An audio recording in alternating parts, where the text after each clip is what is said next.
अस्सलाम वालेकुम एवरीवन, कैसे हैं आप सब लोग। आई होप कि आप सब खैरियत से होंगे।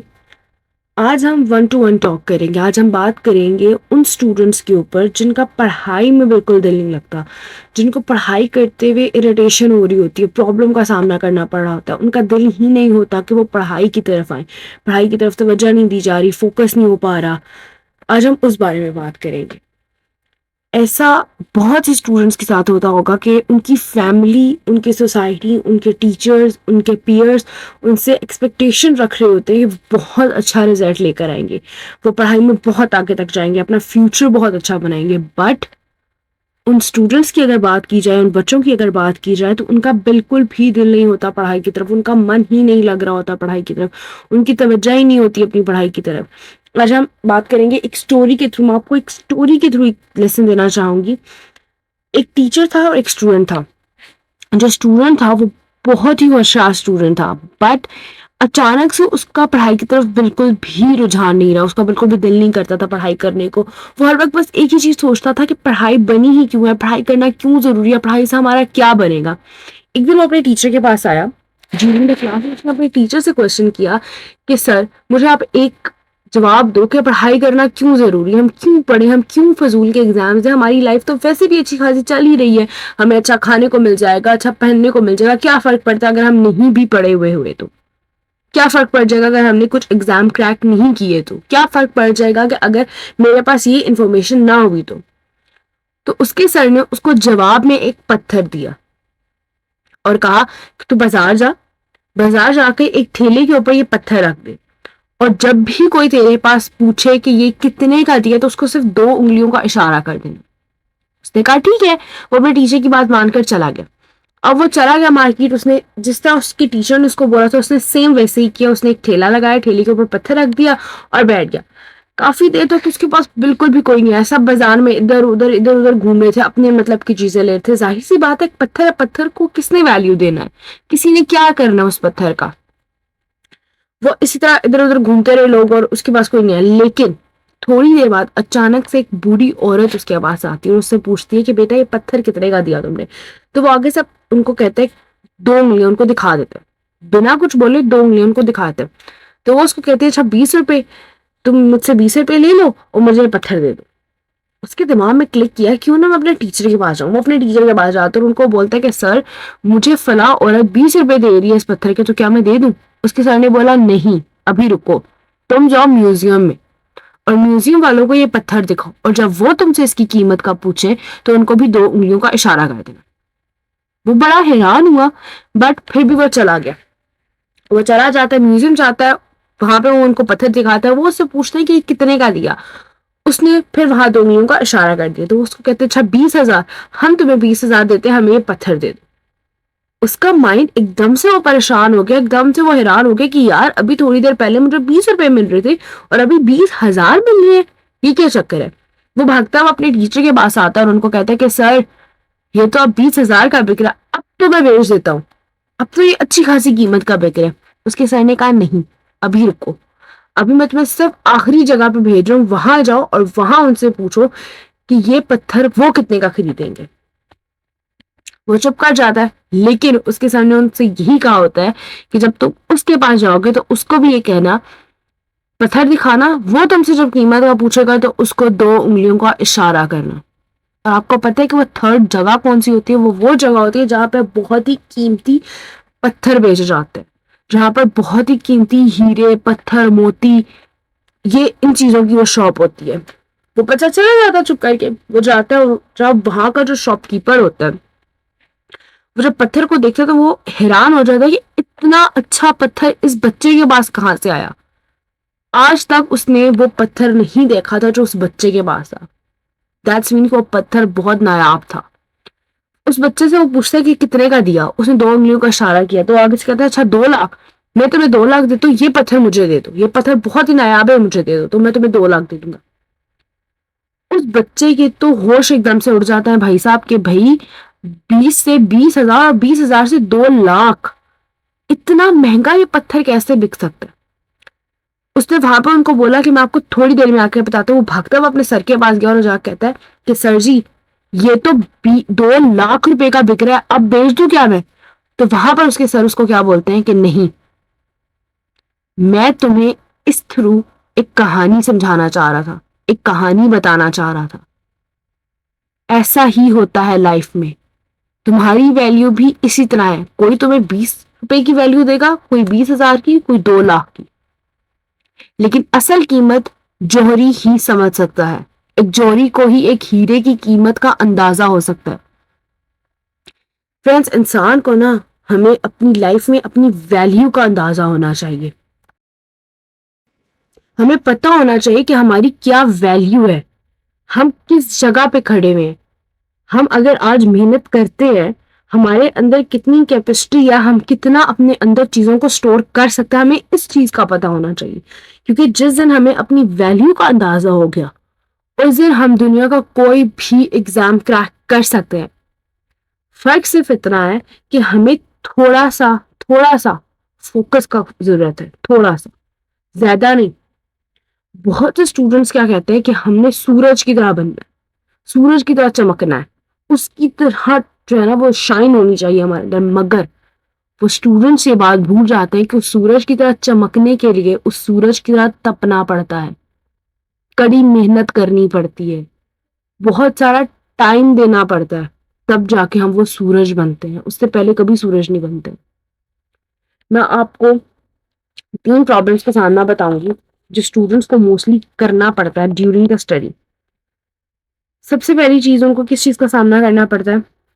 पढ़ाई करने को दिल ही नहीं करता, इंटरेस्ट नहीं है पढ़ाई में। अब भाई इंटरेस्ट लोगे तो इंटरेस्ट आएगा ना, इंटरेस्ट लोगे ही नहीं तो इंटरेस्ट किस तरीके से आएगा पढ़ाई की तरफ?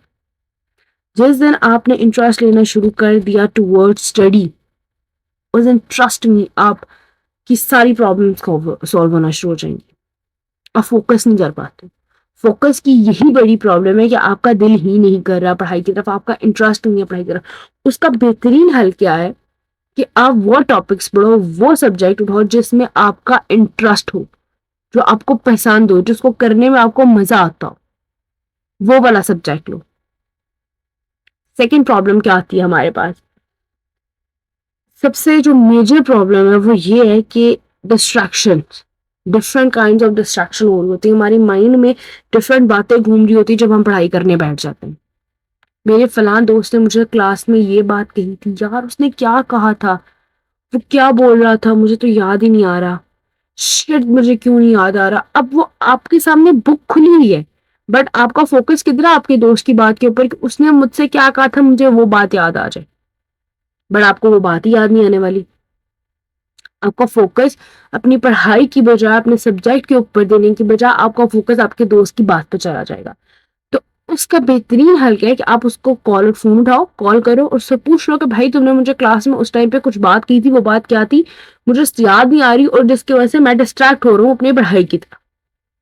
कोई भी प्रॉब्लम है, किसी भी किस्म का प्रॉब्लम आ रहा है, आपको भूख लग रही है, इवन आपको नींद आ रही है इवन, तो आप अपना वो ब्रेक ले लो, आप वो प्रॉब्लम सॉल्व कर लो। भूख लग रही है, आप खाना खा लो, आपके साथ कोई मसला चल रहा है, उस मसले को पहले हल कर लो, देन आप पढ़ाई की तरफ आओ। क्योंकि इस तरीके से पढ़ाई नहीं होती कि आप बोलो कि आप जो है वो प्रॉब्लम्स के साथ साथ चल रहे हो और साथ में आपने वो किताब खोली हुई और आप रट्टे लगाई जा रहे हो, लगाई जा रहे हो, लगाई जा रहे हो, बट माइंड आपका किधर है? उस तरफ है जिस तरफ आपके दोस्त ने, किसी ने आपको कुछ कहा था, आपका माइंड उधर घूम रहा है, आपका माइंड उन प्रॉब्लम्स की तरफ घूम रहा है। ये जो है ना वो सबसे मेजर प्रॉब्लम होता है डिस्ट्रैक्शन का। हमारे पास थर्ड जो प्रॉब्लम आता है वो क्या आता है कि हम नॉन स्टॉप पढ़ने की कोशिश करते हैं। कभी कभी खुद को रोबोट समझने की कोशिश करते हैं, हम अपने आप को रोबोट बना देते हैं कि हम तो रोबोट है और रोबोट की तरफ पढ़ते जा रहे हैं, पढ़ते जा रहे हैं, पढ़ते जा रहे हैं, कोई ब्रेक ही नहीं ले रहे। जो मेजर प्रॉब्लम है, जब आप ब्रेक लोगे ही नहीं तो आप पढ़ाई की तरफ तवज्जो कैसे दे पाओगे? आप ब्रेक ही नहीं लोगे तो जाहिर सी बात है, जब आप ब्रेक नहीं लोगे आप इतने एग्जॉस्ट हो चुके होगे कि आपका दिल ही नहीं करेगा पढ़ाई की तरफ। अब फिर जब भी बैग को देखोगे, बुक्स को देखोगे, तो एक जिन नजर आएगा, उसमें एक चीज नजर आएगी कि भाई मैंने तो पढ़ने, मुझे तो रेस्ट का टाइम ही नहीं मिलता। क्योंकि आप खुद को रोबोट बना देते हो, आप खुद के लिए टाइम ही नहीं निकालते हो, खुद को टाइम ही नहीं देते हो। अगर 10 मिनट का, 15 मिनट का, आधे घंटे का ड्यूरिंग द स्टडी आप ब्रेक लोगे तो कोई क़यामत नहीं आ जाने वाली, कोई फ़र्क नहीं पड़ने वाला। अगर आप थोड़ी देर के लिए सो जाओगे, आप अपना ब्रेक लो, अपना माइंड फ्रेश करो, अपने दिमाग को एक्टिव रखो, तभी आप पढ़ाई कर पाओगे। उसके अलावा तो आप कभी भी पढ़ाई नहीं कर पाओगे। और सबसे इम्पोर्टेंट चीज़, हम हमेशा स्टडी में क्यों खराब होते हैं, हम हमेशा स्टडी में क्यों नाकाम होते हैं, किसी भी लाइफ के किसी भी एग्जाम में क्यों कामयाब नहीं हो पाते हैं, क्योंकि हम हमेशा नेगेटिविटी को अपने जहन में रखते हैं। अगर आपका 10th का रिजल्ट अच्छा नहीं आया, 12th का अच्छा नहीं आया, 8th का अच्छा नहीं आया फॉर एग्जाम्पल, तो आप क्या सोच रहे हो कि भाई अब ये एग्जाम से मेरे अच्छे नहीं हुए तो मतलब मेरा कोई भी एग्जाम अच्छा नहीं होने वाला। ऐसा बिल्कुल भी नहीं है, ऐसा बिल्कुल भी नहीं है। जरूरी नहीं होता कि आपका एक एग्जाम नहीं अच्छा हुआ तो आपका दूसरा एग्जाम भी अच्छा नहीं हो। क्या फर्क पड़ता है? आपने सिर्फ अपने आप को ये लाइन कहनी है जो मैं अभी आपको बता रही हूँ ना, वो आपने लाइन अपनी उस टाइम पर करनी है, अपने आप को उस टाइम पर कहनी है जब आपके माइंड में ये बात आना शुरू हो जाए कि मेरा फला एग्जाम अच्छा नहीं हुआ था तो मेरा ये भी एग्जाम अच्छा नहीं होगा। आपने अपने आप को ये लाइन बोलनी है, ये जो एग्जाम है इसकी मैं प्रिपरेशन कर रहा हूं या कर रही हूं, इसका जो रिजल्ट आने वाला है ना, वो मेरे जितने भी रिजल्ट आए थे उन सबसे बेस्टेस्ट रिजल्ट आएगा।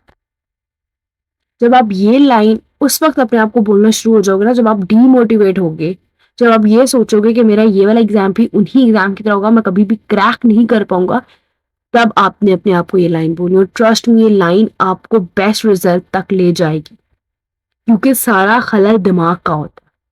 जिस दिन आपने अपने इर्द गिर्द और अपने माइंड में, अपनी लाइफ में पॉजिटिविटी को लाना शुरू कर दिया ना, उस दिन आपकी कामयाबी का सबसे बड़ा रास्ता खुलना शुरू हो जाएगा। नेगेटिविटी को साइड पे करो, पॉजिटिविटी को अपने पास लेकर आओ। पॉजिटिविटी ही आपकी कामयाबी की पहली सीढ़ी होती है। अगर आप पॉजिटिव नहीं हो ना लाइफ में, तो आप कुछ भी नहीं हासिल कर पाओगे, आप दुनिया का कोई भी एग्जाम क्रैक नहीं कर पाओगे अगर आप पॉजिटिव नहीं हो। पॉजिटिव जहां पे हुए वहीं पे जिंदगी का हर एग्जाम आपने क्रैक करना शुरू कर दिया, जिंदगी की हर कामयाबी आपके कदमों की तरफ आना शुरू हो जाएगी। आपको फिर कामयाबी की तरफ नहीं जाना पड़ेगा, पॉजिटिविटी आपकी आपकी कामयाबी को आपकी तरफ लेकर आएगी। सिर्फ दिमाग में ये चीज सोचनी है कि मैंने पॉजिटिव रहना है और मैंने दुनिया का हर एग्जाम क्रैक कर, चाहे वो कोई भी हो। उसके अलावा 3 बातें मैं आपको ऐसी बोलना चाहूंगी कि जिसके थ्रू शायद आप की लाइफ में कुछ बेहतरी आना शुरू, क्योंकि बहुत से स्टूडेंट्स होते हैं, बहुत से लोग ऐसे होते हैं कि यार ठीक है ये तो सारी मोटिवेशनल बातें होंगी, कोई लॉजिकली बात कर, भाई मेरा फोकस नहीं रहता, मेरा दिल नहीं करता, मैं क्या करूं। अगर आपने ये 3 बातें सोचना शुरू कर दी ना जिस दिन, उस दिन आपका दिल भी करना शुरू हो जाएगा, आपका फोकस भी होना शुरू हो जाएगा। पहली चीज, अगर अभी भी डेडिकेशन से पढ़ोगे तो टाइम है तुम्हारे पास दुनिया के हर एग्जाम को क्रैक करने का। अगर अभी अपना टाइम वेस्ट करना बंद कर दोगे तो अभी भी टाइम है तुम्हारे पास दुनिया का हर एग्जाम क्रैक करने का।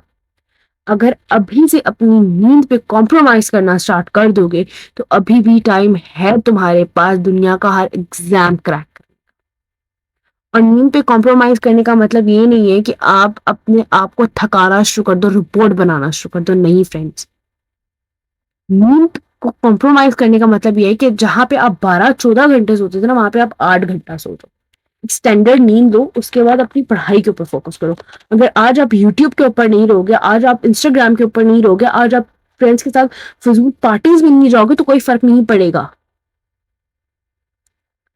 लेकिन अगर आपने जहां पे जाना छोड़ दिया, अगर आपने इंस्टा पे रील्स फिजूल देखना छोड़ दिया, अगर आपने यूट्यूब के ऊपर टाइम वेस्ट करना छोड़ दिया, तो आप अपनी लाइफ में बहुत आगे तक जा पाओगे।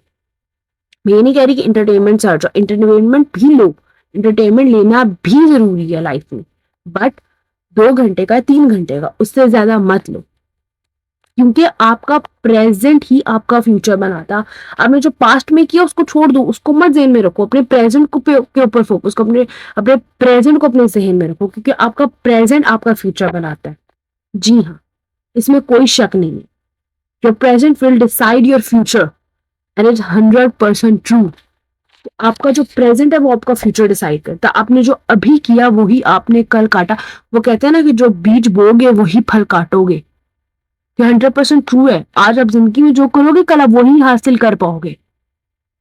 आई होप कि आपको ये वीडियो अच्छी लगी होगी। अगर मेरी वीडियो अच्छी लगी है, मेरी जो थोड़ी बहुत ही जो मैं मेहनत करती हूँ कि मेरी वजह से किसी की लाइफ बेहतरी की तरफ आ सके, अगर आपको अच्छा लगा हो तो प्लीज मेरी वीडियो को लाइक करें, अपने दोस्तों के साथ मेरे चैनल को जरूर शेयर करें और मेरे चैनल को सब्सक्राइब करें। Thank you so much.